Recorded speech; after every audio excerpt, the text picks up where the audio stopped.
আসসালামু আলাইকুম। দ্বীপ জেলা বোলার চরপেশন থানার ঐতিহ্য এলাকা, যেটি মেঘনা নদীর তীরে অবস্থিত, সেখানে রওনা হয়েছি। সেখানে জেলেদের উদ্দেশ্যে কিছু দেখব। আসসালামু আলাইকুম। দেখতে পাচ্ছেন, এটা হচ্ছে বেতুয়া থেকে কিছুটা দক্ষিণে।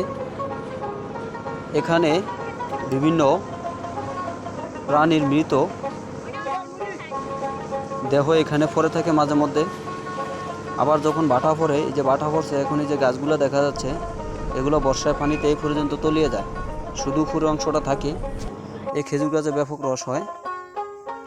এই যে দেখতে পাচ্ছেন একটি প্রাণীর মাথা পড়ে আছে এখানে। অনেক প্রাণী নদীতে ভেসে এসে এখানে বিভিন্ন ধরনের হাড্ডি পাওয়া যায়। এই যে সামনে দেখা যাচ্ছে, এটা হচ্ছে একটা জাল, নেট।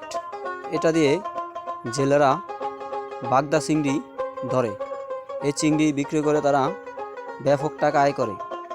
আপনারা দেখতে পাচ্ছেন, এটা কিন্তু নদীর নিকটে, পানির কাছেই। এখানে কিন্তু বেড়ির ভিতরে যদি অনেক পানি ওঠে।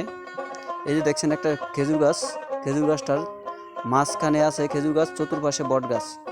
বোঝাই যাচ্ছে না যে এখানে খেজুর গাছ আছে। উপরের দিকে তাকালে দেখা যায় একটি খেজুর গাছ। অপরূপ একটি সিনারি, যে দৃশ্যটা দেখার মতো।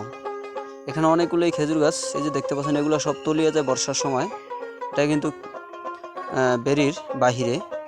এই যে এটা হচ্ছে নদী, এই মেঘনা নদী। এটার তাণ্ডব ব্যাপক, যদি এখানে না আসলে বুঝবেন না।